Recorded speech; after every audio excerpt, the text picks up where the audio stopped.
Good morning everyone. चलिए class start करते हैं और आज से क्लास 7th की जियोग्राफी हम लोग शुरू करेंगे। एनसीईआरटी जियोग्राफी, जिसमें पहला चैप्टर है पर्यावरण, एनवायरनमेंट।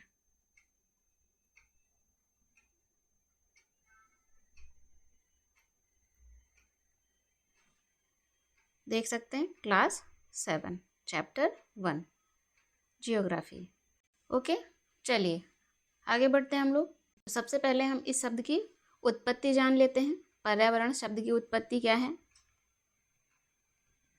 पर्यावरण शब्द की उत्पत्ति कहाँ से हुई? एक फ्रेंच शब्द से हुई है। किससे? फ्रेंच वर्ड से, फ्रेंच शब्द से हुई है। क्या है वो शब्द? शब्द है एनवायरोनर। ये शब्द है, इस शब्द से एनवायरनमेंट शब्द की उत्पत्ति हुई है, जिसका अर्थ होता है घेरना या घिरा हुआ। अब यदि हम पर्यावरण शब्द को ही देखें, पर्यावरण जो शब्द है इसको ही देखें, तो ये शब्द अपने आप में दो शब्दों से मिलकर बना हुआ है।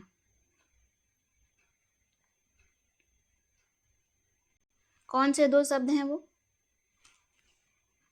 परि और धन आवरण। आवरण का अर्थ आप जानते हैं, ढकना या फिर घेरना, है ना। परि चारों ओर से घेरना। देखिए यहाँ भी घेरना है और एनवायरोनर शब्द का अर्थ भी घेरना ही है। तो पर्यावरण क्या हुआ? जो आवरण हमें चारों ओर से घेरे हुए है वही क्या है? पर्यावरण है। ये इसका शाब्दिक अर्थ है। जो आवरण हमें चारों ओर से घेरे हुए है उसे ही पर्यावरण कहते हैं। ठीक है, ये हो गया शाब्दिक अर्थ। ये हमने शब्दों से अर्थ निकाला, शाब्दिक अर्थ। अब बात कर लेते हैं पर्यावरण क्या है। समझ आ गया? अब हम इसे और विस्तार से समझते हैं। पर्यावरण क्या है? तो आप ध्यान दीजिए, आपके चारों ओर या आसपास, है ना, आपके चारों ओर जो कुछ भी आप देख रहे हैं वो सब क्या है? पर्यावरण के अंतर्गत आएगा। वो सब कुछ पर्यावरण के अंतर्गत आएगा। जैसे कुर्सी, मेज, है ना, आपका मकान, घर, अलमीरा, किताब, पेन, पेंसिल और नोटबुक। इसके अतिरिक्त खुला मैदान, घास का मैदान, नदी, पहाड़, पर्वत, झरना, ये सब क्या है? पर्यावरण के अंतर्गत ही आएगा ये। लेकिन प्रश्न ये है कि कुर्सी, मेज, घर, मकान, ये सब कैसे पर्यावरण के अंतर्गत आएगा, है ना। हम तो यही जानते हैं पर्यावरण के अंतर्गत मैदान, घास का मैदान, पर्वत, पठार, नदी, झरना, ये सब ही केवल आएगा, है ना। जो क्या हो, हरी पत्तियां हो जिसकी, है ना, हरा हरा दिखता हो, जंगल, ऐसा हम सोचते हैं। लेकिन ये सब भी हमारे पर्यावरण के हिस्से हैं। कैसे? देखते हैं। आपने समझा अभी कि जो कुछ भी आप अपने आसपास देखते हैं, अपने आसपास देखते हैं, वो क्या है? पर्यावरण है।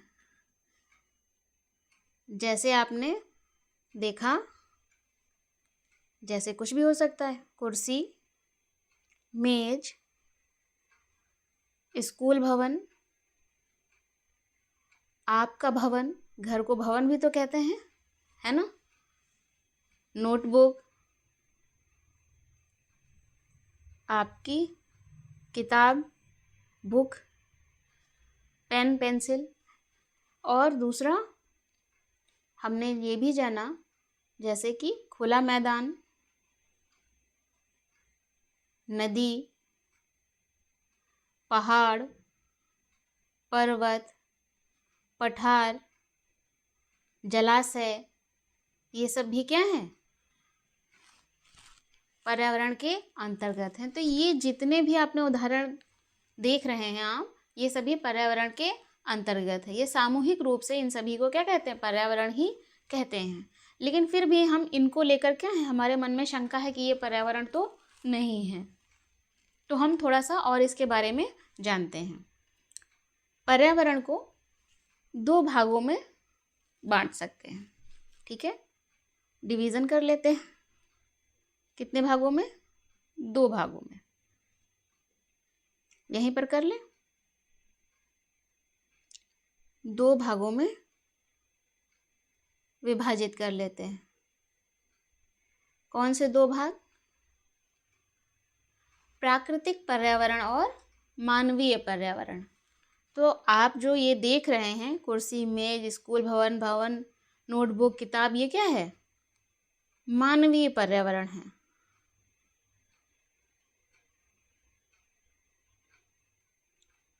और खुला मैदान, नदी, पहाड़, पठार और पर्वत, यहाँ पर 2 बार लिख दिया है, सही कर लीजिए।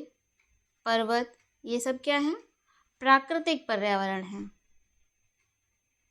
तो पर्यावरण के अंतर्गत ही आएंगे, लेकिन 2 तरह से हैं। अब प्रश्न ये है कि प्राकृतिक पर्यावरण और मानवीय पर्यावरण ये जो हैं, ये अलग अलग हैं, है ना। मानवीय पर्यावरण क्या होता है? मानवीय पर्यावरण है, जैसे प्राकृतिक तो आप समझ रहे हैं, जिनमें हम मानव के द्वारा कोई हस्तक्षेप नहीं किया जाता है, प्रकृति स्वयं उनका निर्माण करती है, वो क्या है? प्राकृतिक पर्यावरण। हम नदी बनाते हैं? नहीं। पर्वत, पठार, पहाड़, नदी, हम इनका निर्माण नहीं करते, मानव इनका निर्माण नहीं करता है। ये स्वयं ही प्रकृति द्वारा निर्मित होते हैं। स्पष्ट है? उसे प्राकृतिक पर्यावरण के अंतर्गत रखा जाता है। लेकिन कुर्सी है, मेज है, स्कूल का भवन है, घर है, आपकी नोटबुक है, किताब है, इन सब का निर्माण कौन कर रहा है? मानव कर रहा है। तो मानव के द्वारा निर्मित जो भी है, आप देख रहे हैं, ये सब क्या हो जाएगा? मानवीय पर्यावरण के अंतर्गत आएगा, ठीक है। तो इसीलिए बहुत ही सरल इसकी जो परिभाषा है पर्यावरण की, वो ये है कि जो कुछ आपके आसपास दिखाई दे रहा है वो क्या है? पर्यावरण है। जब पर्यावरण को आप विभाजित करेंगे 2 भागों में, क्योंकि एक प्राकृतिक पर्यावरण है जिसमें मानव ने हस्तक्षेप नहीं किया है, प्रकृति ने स्वयं उसका सृजन किया है। वहीं दूसरी ओर मानवीय पर्यावरण में मानव ने क्या किया है? सृजन किया है। जो पर्यावरण है, आप इस तरह से भी कह सकते हैं, प्राकृतिक और मानव निर्मित, प्राकृतिक और मानव निर्मित परिघटनाओं का या घटनाओं का मिश्रण है। स्पष्ट है? ये जो प्राकृतिक पर्यावरण है, ये पृथ्वी पर पाई जाने वाली इस प्राकृतिक पर्यावरण में, प्राकृतिक पर्यावरण क्या है? प्राकृतिक पर्यावरण, प्राकृतिक पर्यावरण में, नेचुरल एनवायरनमेंट में पृथ्वी पर पाई जाने वाली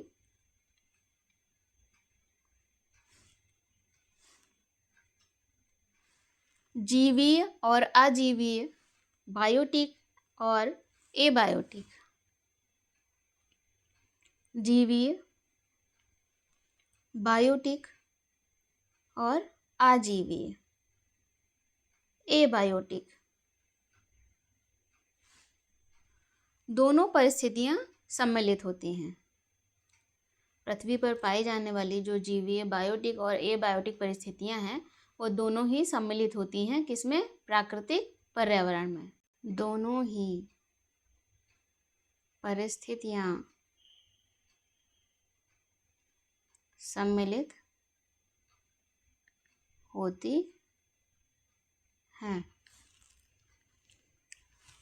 बायोटिक जीवी क्या है? ये जीवी सजीव प्राणियों का संसार, जो भी जीवित हैं, सजीव हैं, उनका संसारी क्या है? बायोटिक है। बायोटिक जीवीय कहलाता है। सजीव प्राणियों का संसार जिनमें जीवन है। ठीक है, जैसे पेड़ पौधे और जीव जंतु। ठीक है। एबायोटिक क्या है? अजीवीय निर्जीव पदार्थों का संसार जिनमें जीवन नहीं है। निर्जीव पदार्थों का संसार एबायोटिक अजीवीय कहलाता है।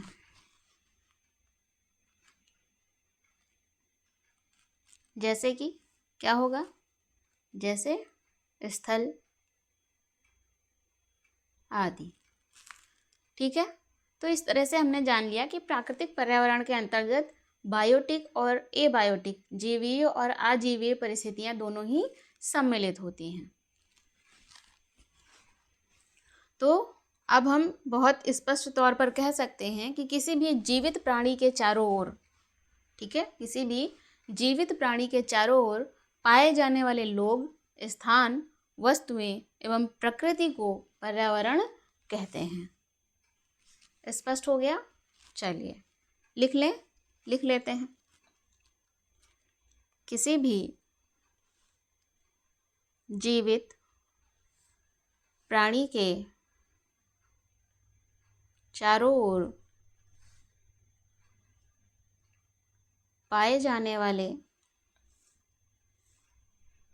लोग, वस्तुएं,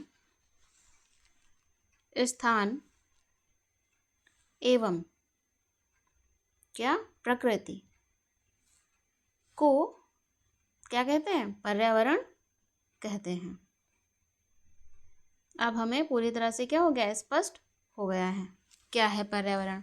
जीवित प्राणी आप स्वयं को ही समझ लीजिए। ठीक है, उसके चारों ओर पाए जाने वाले जितने भी लोग हैं, जो भी वस्तुएं हैं या स्थान है जहां आप रहते हैं, साथ ही प्रकृति को पर्यावरण कहते हैं।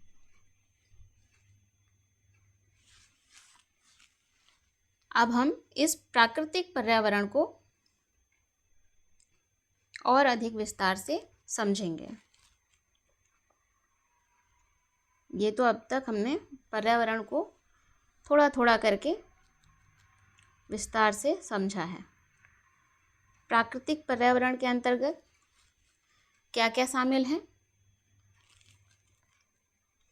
भूमि, जल, वायु, पेड़ पौधे याद आ गया ना? जीवीय, बायोटिक और जीव जंतु, इनसे मिलकर बनता है प्राकृतिक पर्यावरण। प्राकृतिक पर्यावरण को पर्यावरण भी कह सकते हैं, कोई समस्या नहीं है। लेकिन सबसे सरल तो यही है कि आसपास जो कुछ भी है वो सब पर्यावरण कहलाता है। सामूहिक रूप से उसे पर्यावरण कहते हैं। जब आप इस तरह से कहते हैं तो प्राकृतिक पर्यावरण और मानवीय पर्यावरण दोनों ही उसमें शामिल हो जाते हैं। स्पष्ट है?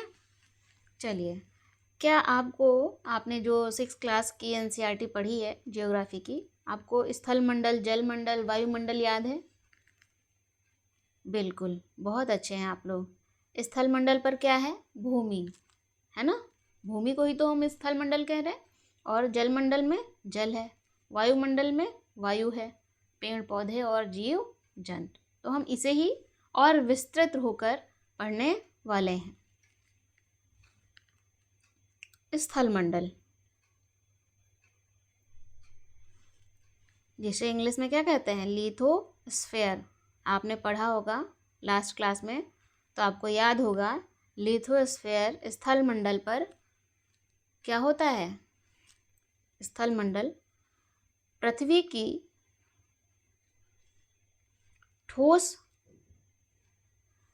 परपटी, या जिसे इंग्लिश में क्या कहते हैं, क्रस्ट, या कठोर ऊपरी परत को स्थल मंडल कहते हैं।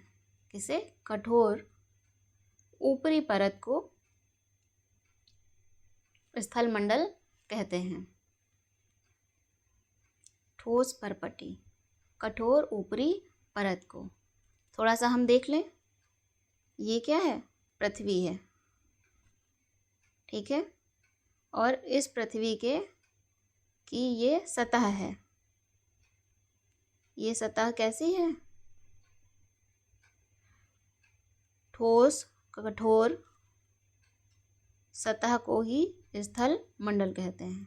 पृथ्वी की बाहरी सतह है, इसे ही स्थल मंडल कहते हैं। स्पष्ट है? ये जो कठोर ऊपरी सतह है किससे बनी होती है? चट्टान एवं खनिज से बनी होती है।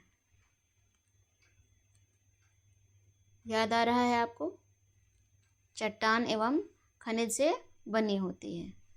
साथ ही मिट्टी की पतली परत से ढकी होती है। ये जो आप सतह देख रहे हैं, इसके बाहर हल्की सी एक परत होती है, पतली परत, जो किसकी होती है? मिट्टी की होती है, ठीक है। ये स्थलमंडल का ही भाग है। मिट्टी की पतली परत से ढका रहता है।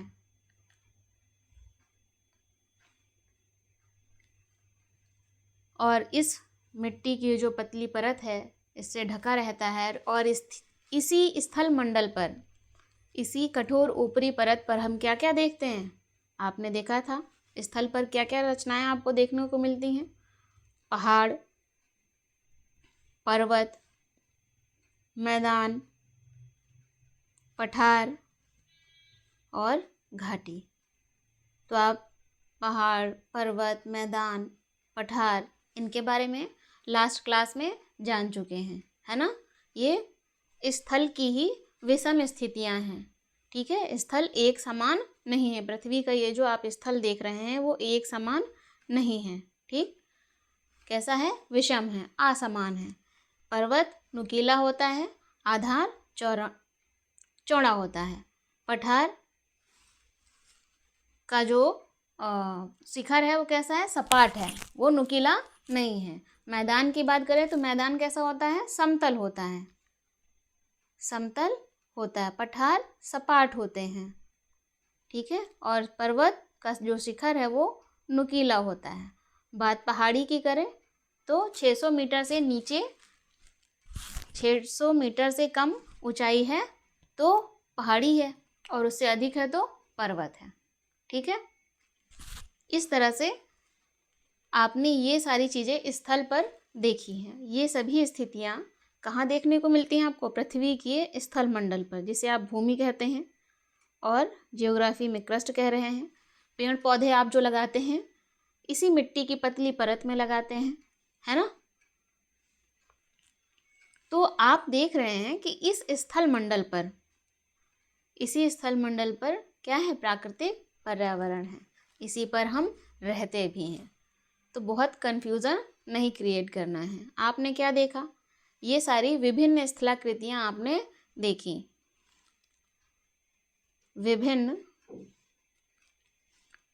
स्थलाकृतियां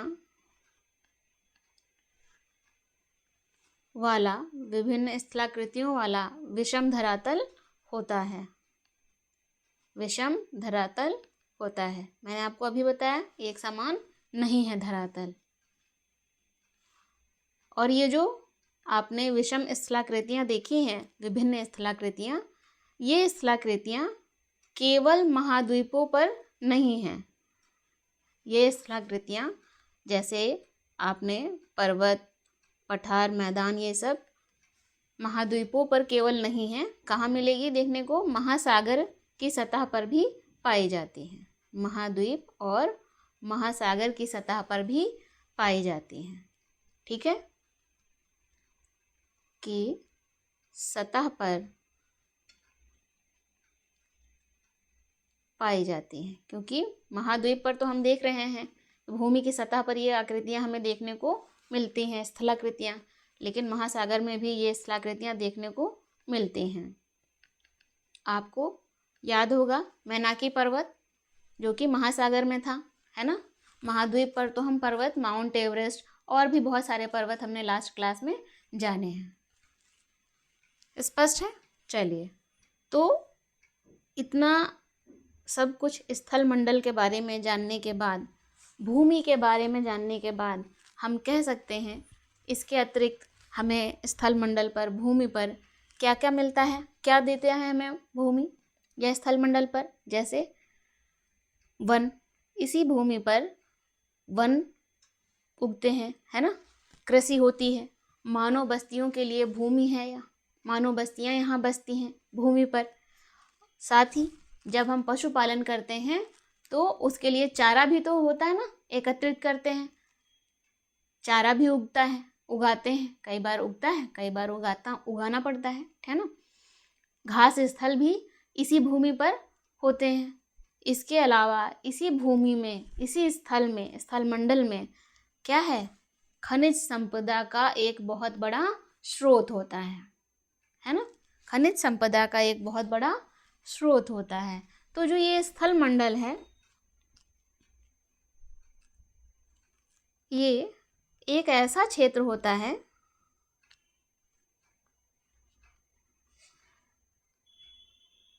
जो हमें वन, कृषि एवं मानव बस्तियों,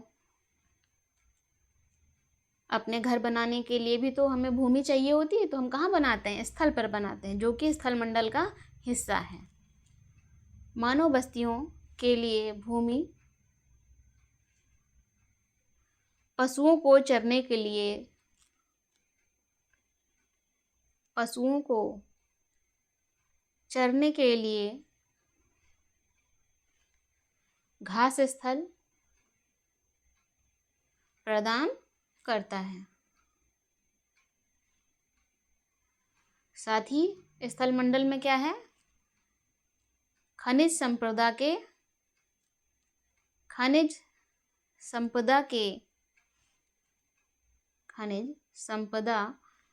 का भी एक स्रोत है स्थल मंडल। स्पष्ट है? चलिए आगे बढ़े। हमने भूमि के बारे में जान लिया, याद है? एक बार मैं आपको दिखा देती हूँ। ये इसके बारे में जान लिया कि इस भूमि पर क्या क्या हो सकता है। स्थल मंडल के बारे में ये जानकारी हमें पहले से मालूम थी, और इसके आगे हमने जाना और भी सरल तरीके से कि स्थल पर सिर्फ यही नहीं मिलता है, और भी वन है, जंगल है, कृषि करते हैं हम स्थल पर, अपने घर बनाते हैं, पशुओं के चराने के लिए घास स्थल होते हैं, ये सब भी स्थल पर ही होता है। अब हम किसकी बारी है? जलमंडल की। ठीक है, चलिए आगे बढ़ते हैं। जलमंडल,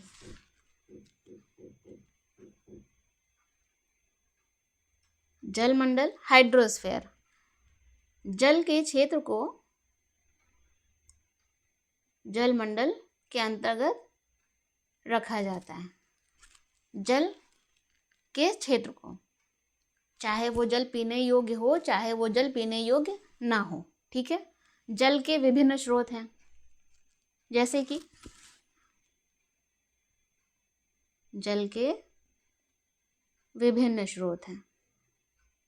जल जमीन के अंदर है, भूमि के अंदर है, वो भी जलमंडल का हिस्सा है, और जो भूमि के ऊपर है वो भी जलमंडल का हिस्सा है। आपने इसे भी जाना था, यहाँ पर थोड़ा और जान लेते हैं। क्या है विभिन्न स्रोत? महासागर, समुद्र,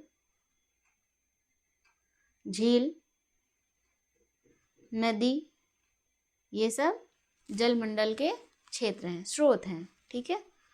सभी प्राणियों के लिए जल क्या है? बहुत ही आवश्यक है। ये भी प्राकृतिक पर्यावरण के अंतर्गत आता है। सभी प्राणियों के लिए जल आवश्यक है।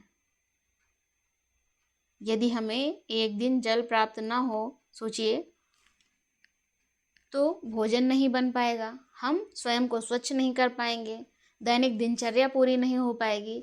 इससे भी ज़रूरी बात कि कहते हैं कि जल, जहाँ कहीं भी जल होता है वहीं मानव का निवास होता है। ठीक है। बिना जल के हम नहीं रह सकते, मानव भी नहीं और पेड़ पौधे भी नहीं, जीव जंतु भी नहीं। तो सभी के लिए जल क्या है? बहुत ही आवश्यक है। अब बात करते हैं वायुमंडल की। एटमॉस्फेयर, जिसे इंग्लिश में एटमॉस्फेयर कहते हैं। पृथ्वी के चारों ओर फैली वायु की पतली परत को क्या कहते हैं? वायुमंडल कहते हैं। पृथ्वी के चारों ओर फैली वायु की पतली परत, उसे परत को वायुमंडल कहते हैं। आपने देखा ये क्या है? पृथ्वी है। ठीक है, ये पृथ्वी है। इसके चारों ओर एक पतली परत है। किसकी? वायु की एक पतली परत है। इसे ही क्या कहते हैं? वायुमंडल कहते हैं। इसे ही वायुमंडल कहते हैं।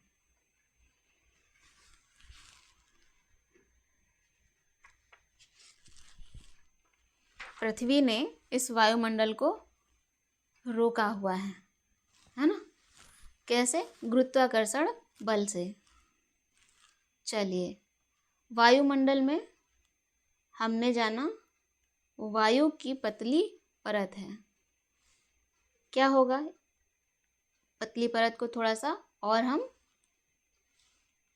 विस्तृत तौर पर जानते हैं। वायुमंडल में कई प्रकार की गैसें होती हैं और धूलकण और जलवाष्प उपस्थित होता है। जलवाष्प पानी का एक रूप है। ठीक है, ये भी उपस्थित होता है। वायुमंडल में कई प्रकार की गैसें होती हैं। कौन कौन सी? Nitrogen, oxygen, carbon dioxide. Class 6 में हम ये बहुत ही अच्छे से पढ़ चुके हैं। और आर्गन। नाइट्रोजन पेड़ पौधों के लिए बहुत आवश्यक है, उनकी वृद्धि के लिए बहुत आवश्यक है। ऑक्सीजन मनुष्य के लिए बहुत आवश्यक है। क्यों? सांस लेने में सहायक है। हम इसी गैस का क्या करते हैं? इसी गैस से जो ऑक्सीजन गैस है, इसी को सांस के रूप में प्रयोग करते हैं। और कार्बन डाइऑक्साइड ये एक सीमा तक ही पृथ्वी पर क्या करती है? पृथ्वी को गर्म बनाए रखती है। यदि अधिक हो जाए तो नुकसानदेह है पृथ्वी के लिए और उस पर रहने वाले जीव जंतु पेड़ पौधों के लिए भी। साथ ही ये जो वायुमंडल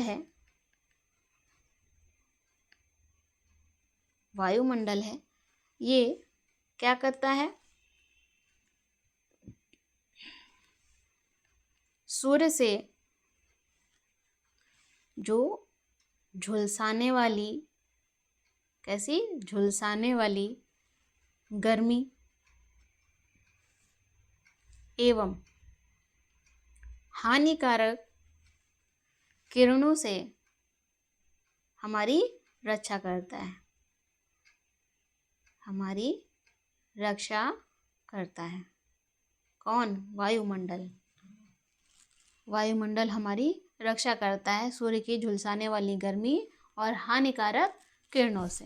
तो इस तरह से हमने वायुमंडल को भी जान लिया, वायु को भी जान लिया। वायु क्या है? वायुमंडल का हिस्सा है।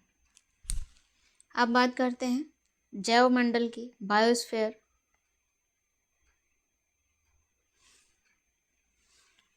पादप, पेड़ पौधे और जीव जंतु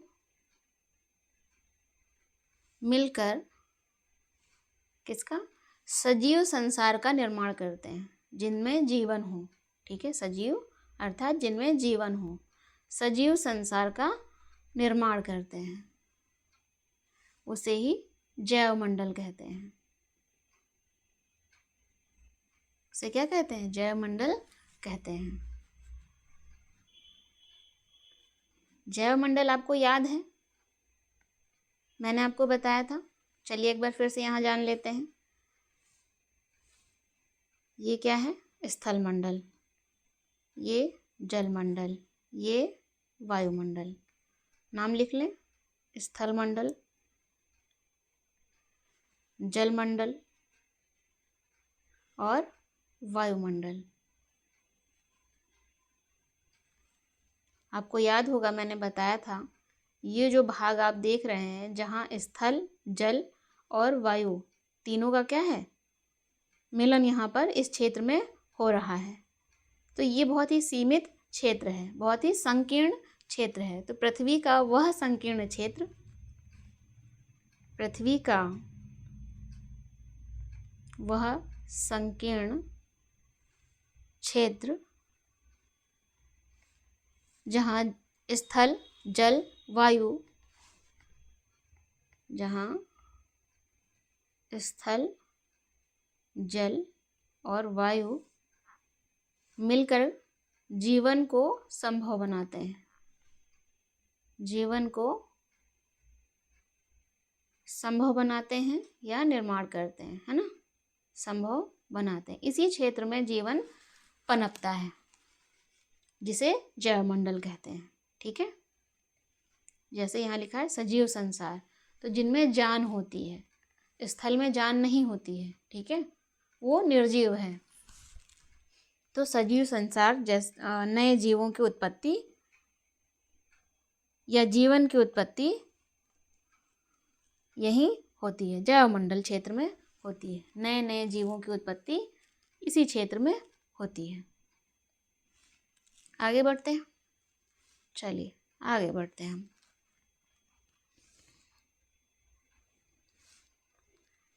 अब हम जानते हैं, आपने देखा क्या? सभी पेड़ पौधे, हमने अभी पेड़ पौधों के बारे में भी जाना। सभी पेड़ पौधे और जीव जंतु और मानव,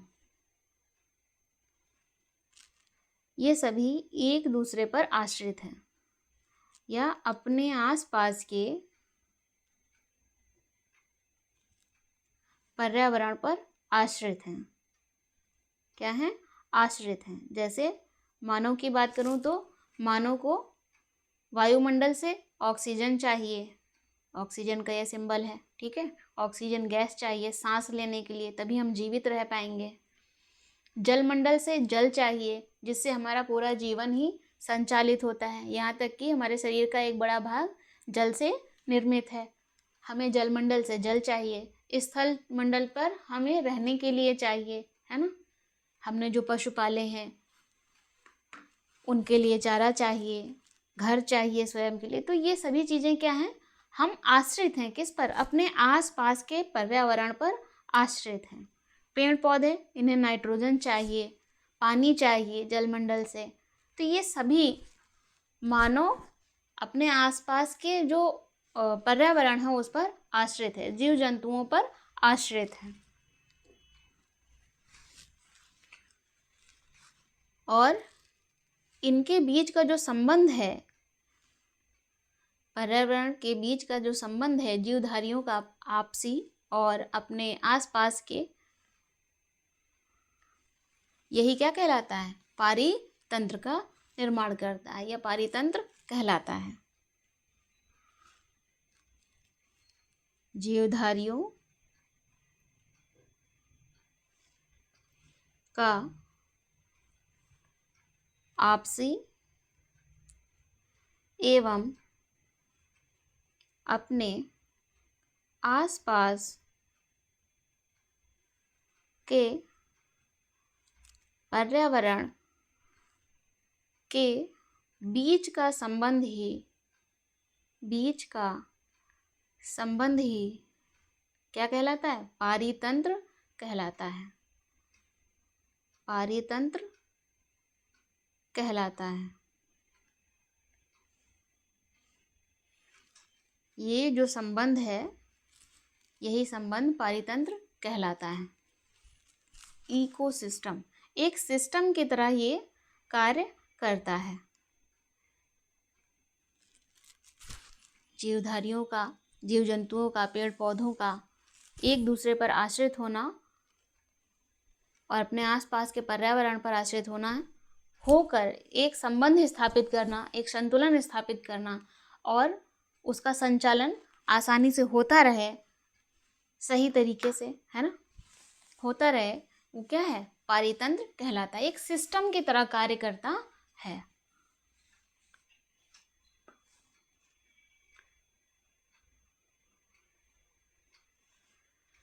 अब बात कर लेते हैं मानवीय पर्यावरण की।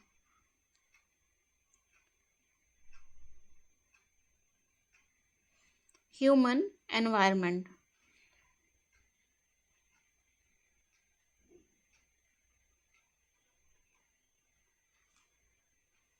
है ना। मानव क्या करता है? क्या है ह्यूमन एनवायरनमेंट? आपने मानवीय पर्यावरण पहले ही जान लिया। आपके आसपास मौजूद जो मानवीय हस्तक्षेप से वस्तुएं बनाई गई हैं, जैसे टेबल, मेज, अलमीरा, नोटबुक, ये सभी क्या है? मानवीय पर्यावरण के अंतर्गत आते हैं। मानव अपने पर्यावरण के साथ क्या करता है? क्रिया करता है। मानव अपने पर्यावरण के साथ क्या करता है? क्रिया करता है। जैसे मेज, कुर्सी, ये सब बनाने के लिए हम क्या करेंगे? उसके साथ क्रिया करेंगे, इंटरेक्शन करेंगे, उसे काट कर लाएंगे, है ना, फिर बनाएंगे अपनी ज़रूरत की चीज़ें। और लेकिन कितनी आवश्यकता अनुसार, बस जितनी आवश्यकता हो उतना ही बनाना चाहिए। आवश्यकता अनुसार मनुष्य पर्यावरण में क्या कर लेता है? परिवर्तन कर लेता है। अगर बात मानवीय पर्यावरण की करें तो अब परिवर्तन बड़े स्तर पर देखने को मिल रहा है, क्योंकि पहले जो प्रारंभिक मानव थे, कौन से प्रारंभिक मानव थे, जब इतना विकास नहीं हुआ था तो वो क्या करते थे? स्वयं को प्रकृति के अनुसार उन्होंने ढाला हुआ था। प्रकृति से उन्हें क्या मिल जाता था? खाने के लिए क्या मिल गया? फल मिल गए, आम, अमरूद, सेब, जो जहाँ पर है वहीं पर जो स्थानीय खाद्य सामग्री पेड़ों के माध्यम से मिल जाती थी, उसे ही खाकर क्या कर लेते थे? जीवन यापन कर लेते थे। ठीक है, तो उन्होंने अपने आप को प्रकृति के अनुसार ढाला हुआ था। उनका जो जीवन था प्रारंभिक मानव का, वो कैसा था? बहुत ही सरल था। और आसपास की जो प्रकृति थी उससे उनकी आवश्यकताएं पूरी हो जाती थी। आसपास की प्रकृति से उनकी आवश्यकताएं पूरी हो जाती थी। लेकिन आज के समय में ऐसा नहीं है। बाद में मानव ने क्या किया? जब मानव की बुद्धि का विकास हुआ, परिस्थितियां अनुकूल हुई, तो मानव ने फसल उगाना शुरू किया, फिर पशुपालन करना शुरू किया, साथ ही स्थायी जीवन भी जीने लगे। पहले कैसे थे? प्रारंभिक मानव खानाबदोश जीवन जीते थे, घुमक्कड़। कैसा? खानाबदोश, घुमक्कड़, एक स्थान पर नहीं रहते थे। कुछ दिन एक स्थान पर रहे, वहाँ रहने के पश्चात जब वहाँ के संसाधन थोड़े सीमित हो गए, कम हो गए, तो अगले स्थान पर चले जाते थे, है ना। इस तरह से था। लेकिन बाद में जब मानव ने फसल उगाना, पशुपालन करना और स्थायी जीवन जीना शुरू किया, स्थायी जीवन से तात्पर्य यह है कि एक जगह पर जब आप रहने लगते हैं और उसे छोड़कर ना जाएं, तो क्या हो जाता है? स्थायी जीवन हो जाता है।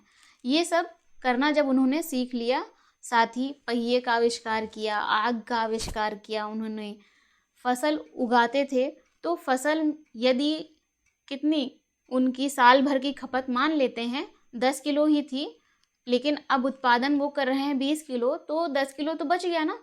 तो ये जो अधिशेष अतिरिक्त उत्पादन था, इससे क्या करने लगे? इसका वो बेचने लगे, इसे बेचने लगे, ठीक है। और बेचने और खरीदने की एक प्रक्रिया को क्या कहते हैं? व्यापार कहते हैं। इसके लिए एक शब्द क्या प्रयोग किया जाता है? व्यापार।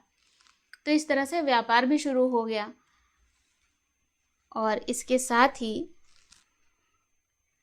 एक वस्तु विनिमय पद्धति भी विकसित हुई। वस्तु विनिमय पद्धति का विकास हुआ। क्या है यह वस्तु विनिमय पद्धति? वस्तु विनिमय पद्धति है सामान की अदला बदली। अदला बदली। आपको एक वस्तु की आवश्यकता है, जैसे कि मेरे पास क्या है? चावल अधिक है, मैं उसे बेचना चाहती हूँ, ठीक है। और आपको भी किसी वस्तु की आवश्यकता है, तो मैं आपको चावल दे दूंगी और आपसे बदले में क्या ले लूँगी? गेहूँ ले लूँगी। तो ये क्या हो गया? सामान की अदला बदली हो गई। तो इस तरह से इसे ही कहते हैं वस्तु विनिमय पद्धति। इस पद्धति का भी विकास हुआ, लेकिन जब समय के साथ धीरे धीरे मानव और विकसित हुआ और फिर क्या आई? औद्योगिक क्रांति। औद्योगिक क्रांति से पहले इतने बड़े स्तर पर उत्पादन नहीं होता था। जब बड़े स्तर पर उत्पादन नहीं होता था तो एक सीमित मात्रा में ही सब कुछ हो रहा था। लेकिन जब औद्योगिक क्रांति हुई तो बड़े पैमाने पर उत्पादन होने लगा। बड़े पैमाने पर क्या होने लगा? उत्पादन होने लगा। और परिवहन भी अब क्या हो गया था? औद्योगिक क्रांति के बाद परिवहन भी बहुत ही तीव्र गति से होने लगा था। तीव्र गति से होने लगा था। एक स्थान से दूसरे स्थान जाने के लिए जो वाहन या साधन प्रयोग करते हैं, वही क्या है? परिवहन है। इसके साथ ही सूचना क्रांति भी हुई। जब सूचना क्रांति होती है, जिससे विश्व में बड़े स्तर पर संचार आसान हो जाता है। क्या होता है? सूचना क्रांति। विश्व में संचार, कम्युनिकेशन आसान हो जाता है, सरल, सहज और तेज, जिसके लिए हिंदी में एक शब्द प्रयोग करते हैं, द्रुत, ठीक है। तेज हो गया, जिससे बहुत तेजी से मानव ने पर्यावरण में क्या किया? परिवर्तन किए। जब मानव बहुत तेजी से पर्यावरण में परिवर्तन करने लगा औद्योगिक क्रांति, सूचना क्रांति के बाद, तो क्या हुआ? इतनी तेजी से परिवर्तन होने के कारण पर्यावरण को नुकसान भी होने लगा, ठीक है। क्या होने लगा? पर्यावरण को नुकसान भी होने लगा। और जब पर्यावरण को नुकसान हुआ तो क्या नुकसान हो रहा था? हमें जितनी आवश्यकता है उससे अधिक अब हम दोहन करने लगे थे, पर्यावरण को काटने लगे थे, है ना। जिसके कारण पर्यावरण में परिवर्तन होने लगे। पर्यावरण में बड़े स्तर पर परिवर्तन होने लगे। और हम ऐसा क्यों कर रहे थे? क्योंकि हमारी जो ज़रूरतें थी, मानव की जो ज़रूरतें थी, वो दिन प्रतिदिन बढ़ती जा रही थी। और ऐसा करने से क्या होगा? पर्यावरण का नुकसान करने से हम पर ही वापस समस्या आ जाएगी। तो हमें पर्यावरण को नष्ट नहीं करना चाहिए।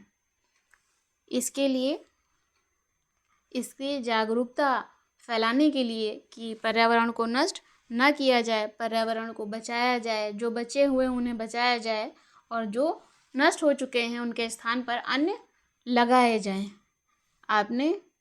आपको याद होगा 5 जून जो हर साल विश्व पर्यावरण दिवस, ठीक है, कब हुई थी इसकी घोषणा? 1972 में, और पहली बार 1974 से मनाया जा रहा है।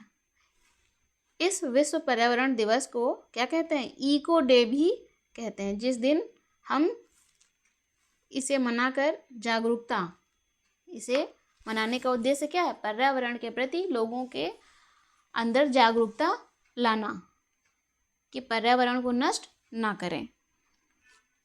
स्पष्ट है? ओके। इसी के साथ क्लास 7 का चैप्टर 1 समाप्त होता है। Thank you.